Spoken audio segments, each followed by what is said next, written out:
Have you ever noticed that the loudest people in the room are rarely the wisest? In a world addicted to noise, where everyone is desperate to speak, to post, to shout their opinions into the void, true power belongs not to the one who talks the most, but to the one who knows when to say nothing at all.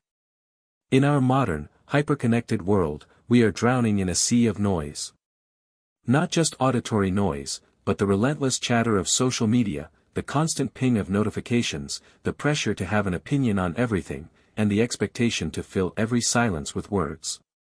Somewhere along the way, we lost one of humanity's most profound strengths, the art of silence. But here's the question: what if silence is not weakness? What if silence, when chosen with intention, is one of the most powerful forms of communication you can wield? This idea isn't new.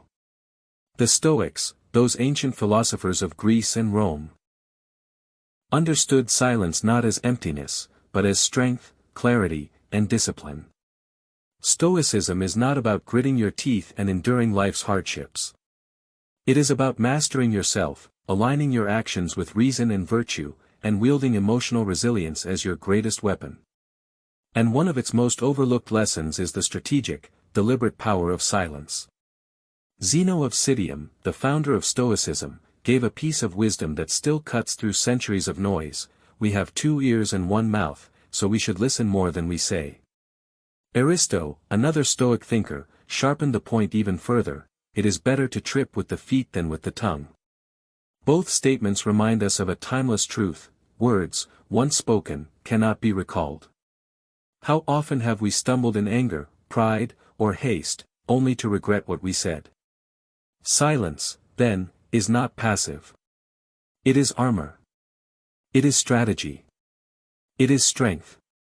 Imagine walking into life's inevitable storms, not with heated arguments or rash reactions, but with an unshakable calm. A confidence so solid that silence itself speaks louder than words.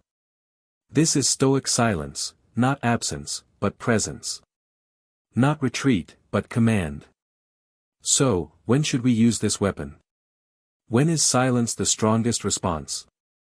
Let us explore 15 key moments where the Stoics teach us that keeping your tongue still is not only wise, it is transformative. 1. When being criticized unfairly. Unfair criticism feels like a dagger. The instinct is to defend yourself immediately, to prove the critic wrong, to fight fire with fire.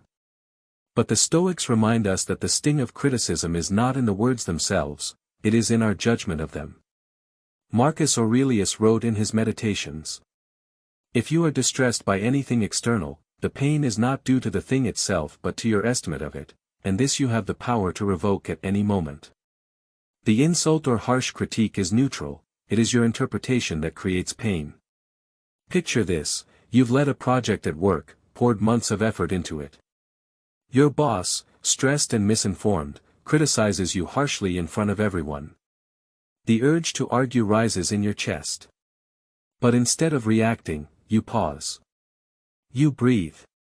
You let the silence stand between their words and your response. In that silence, 3 things happen. You maintain dignity and composure. You avoid escalating a conflict that could damage your reputation.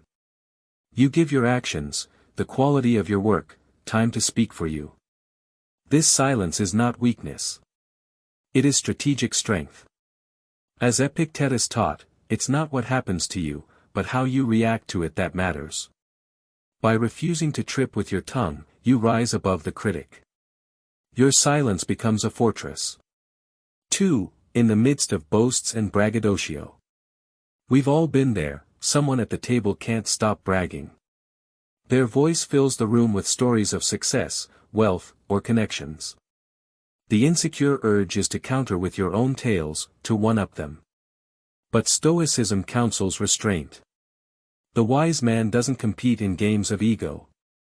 He lets the boaster's words reveal their own emptiness. Your silence in that moment is a quiet declaration: I do not need to prove myself to anyone. Seneca put it beautifully: "He who does not wish to be outnumbered by greater benefits should not return one benefit with another. He should return many at once." In other words, don't respond with hollow words. Respond with the weight of your character and the truth of your actions.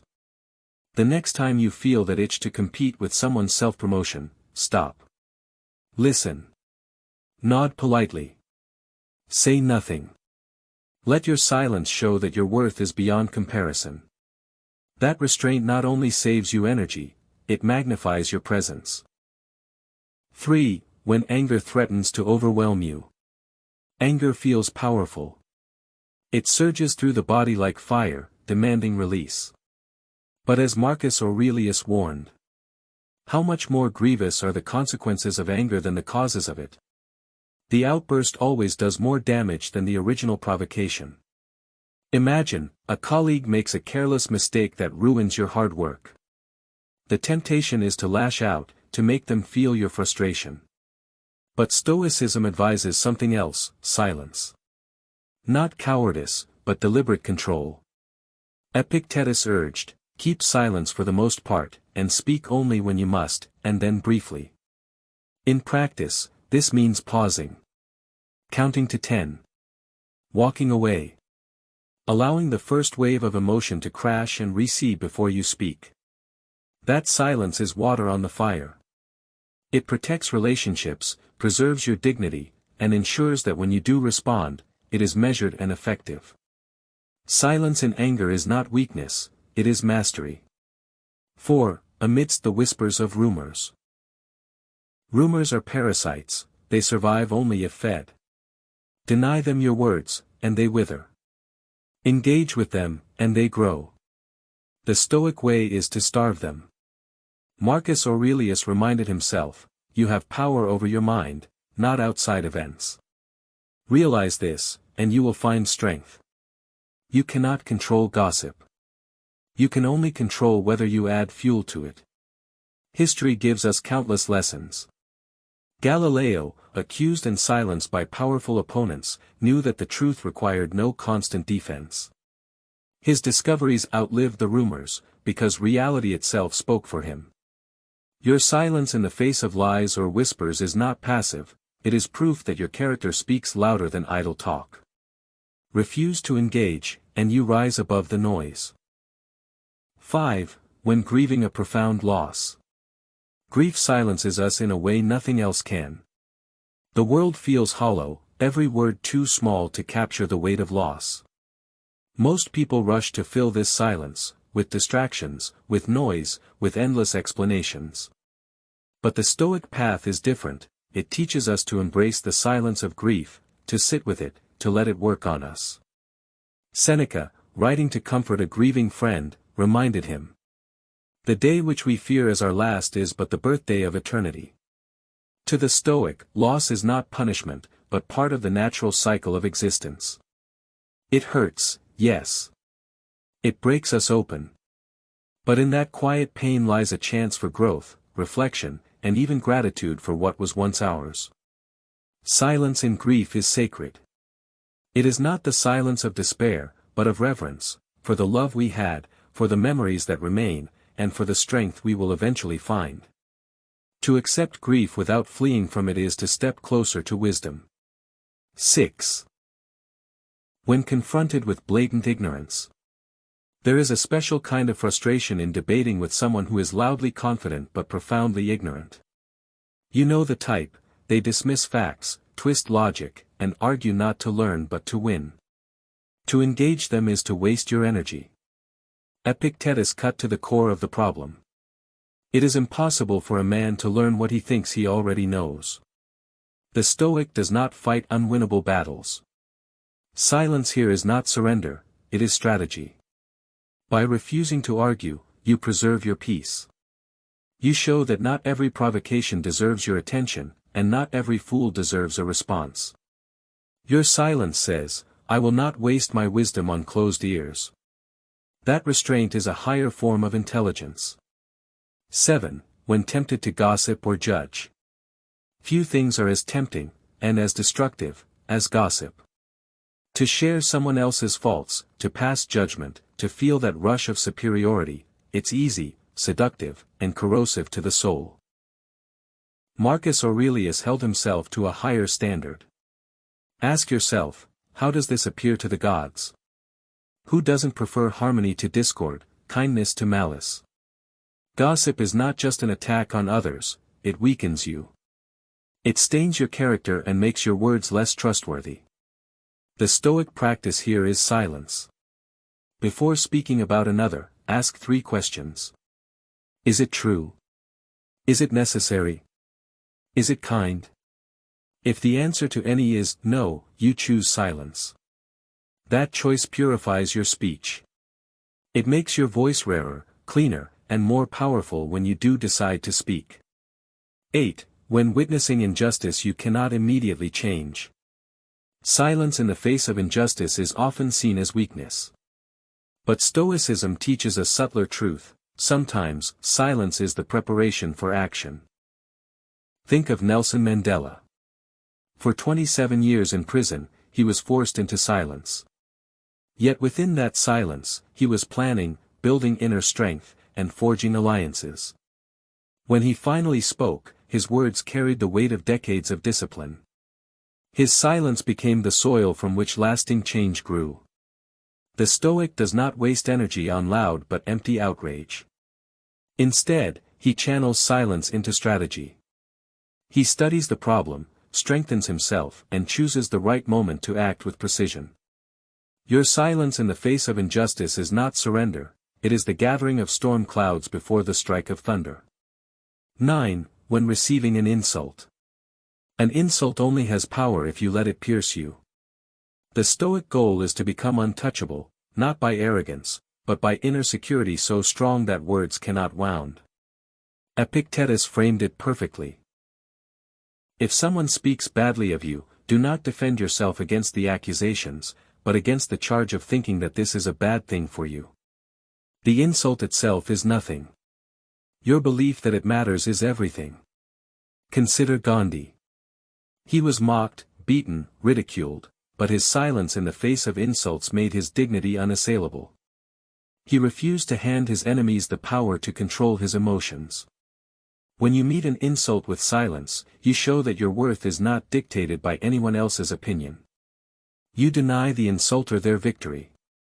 That silence is the purest form of strength. 9. When you do not yet know the truth. The modern world pressures us to always have an opinion. To weigh in instantly, to comment, to judge, even when we lack the facts. But the Stoics warned against this. Silence in ignorance is not shameful. It is wisdom. Epictetus taught, first learn the meaning of what you say, and then speak.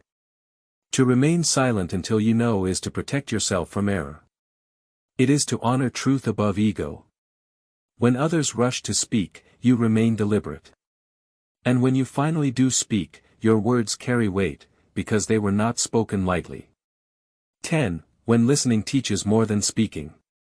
Zeno reminded us, we have 2 ears and 1 mouth, so we should listen more than we say.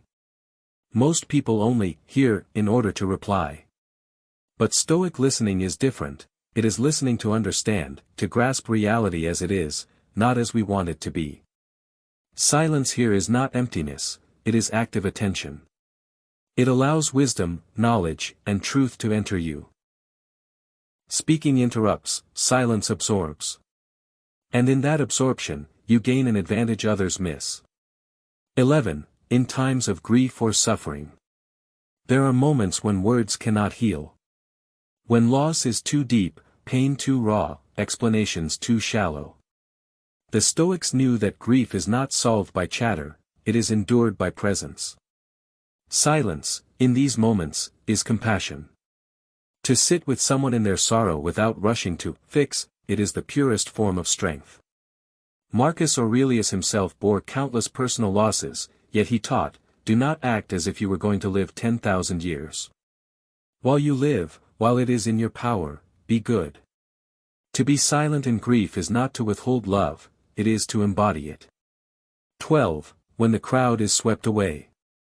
The masses are often ruled by passion, whether in politics, religion, or trends. When the crowd roars, silence becomes rebellion. The Stoic holds to reason, not hysteria. Marcus Aurelius warned against being carried along like a puppet. Your silence, then, is resistance. It is the refusal to be swept away by collective madness.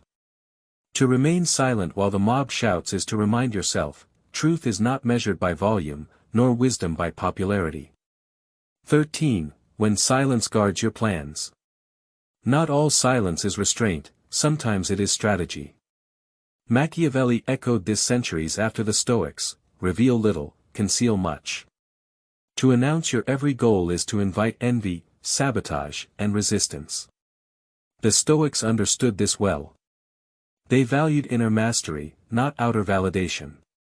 Silence protects your ambitions until they are strong enough to stand in the open. When your plans are young, let silence be their guardian. 14. When words would be wasted.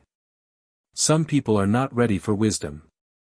To offer truth to the unwilling is like casting pearls before swine. Epictetus warned that philosophy is for those who are prepared to hear it. Silence, here, is efficiency.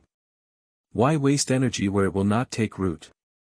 Better to conserve your words for the fertile soil of minds that seek growth.